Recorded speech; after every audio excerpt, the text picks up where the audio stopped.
ఉన్నటువంటి ఒక రకమైనటువంటి సినిమాలు చూస్తూ కథలు వినో మొత్తానికి ఏమనుకున్నారంటే ఈ భూమి మీద చనిపోయిన మనిషి బలవంతంగా చనిపోతే దెయ్యం అవుతుంది అనుకుని చాలా మందికి భ్రమ ఉంటుంది.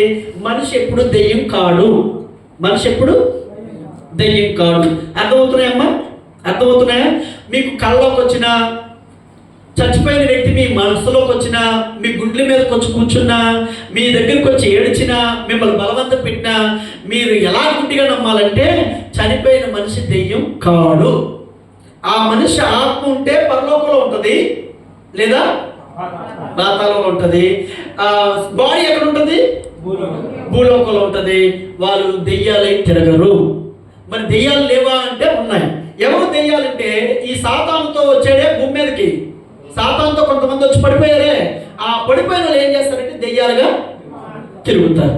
అయితే ఆ దెయ్యాల స్ట్రాటజీ ఏంటంటే ఈ మధ్యకాలంలో ఎవరు చనిపోయారో, నీకెవరు బాగా దగ్గరగా క్లోజ్గా ఉంటారో ఆ పేరు పెట్టుకుని వస్తాయి. చనిపోయిన వాళ్ళు రాదు, కానీ వచ్చినోడు ఏం చేస్తాడంటే వాళ్ళ పేరు వాడుకొని మీ దగ్గరికి వస్తారు.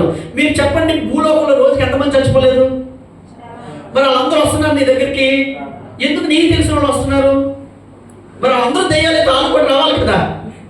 మనం ఆలోచించడం అన్నిని ఆలోచించకుండా ఏమంటామంటే అమ్మమ్మో చచ్చిపోయింది, నా కళ్ళలోకి వచ్చి నాకు మనశ్శాంతి లేకుండా చేసేస్తున్నారని ఇలా అంటాం. కాబట్టి వాళ్ళని నమ్మిస్తుంటారు అన్నమాట. అందుకని ఎప్పుడు చనిపోయిన మనిషి దెయ్యం కారు. ఇది మీరు గుడ్డిగా నమ్మేయండి, ఇది మీరు ఈజీగా నమ్మండి. ఇది ఎవరికైనా మీరు చెప్పండి, చనిపోయిన మనిషి ఎట్టి పరిస్థితుల్లో దెయ్యం కాదు. కానీ దెయ్యాలు లేవా అంటే ఉన్నాయి. ఆ దెయ్యాలు ఎవరంటే కనుక పరలోకంలోంచి ఈ కేరుపుతో పడిపోయినటువంటి దూతలందరూ దెయ్యాలు. ఆ దెయ్యాలు ఏం చేస్తాయంటే కనుక చనిపోయిన వాళ్ళు పేరు పెట్టుకొని వచ్చి నిన్ను భ్రమకు గురి చేసి నిన్ను మోసగించి నిన్ను మోసంలో పడేయడానికి అవకాశాలు అనేవి ఉంటాయి. ఇక్కడ వరకు అర్థమైందమ్మా?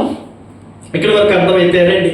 ఇప్పుడు దెయ్యం చేసే పనుల్లో ఏంటంటే కనుక ఈ భూమి మీద బ్రతుకున్న మనల్ని ఏం చేస్తుందంటే భ్రమలోనికి తీసుకొని వెళ్తుంది, భ్రమలో మనల్ని ఉంచుతుంటారు.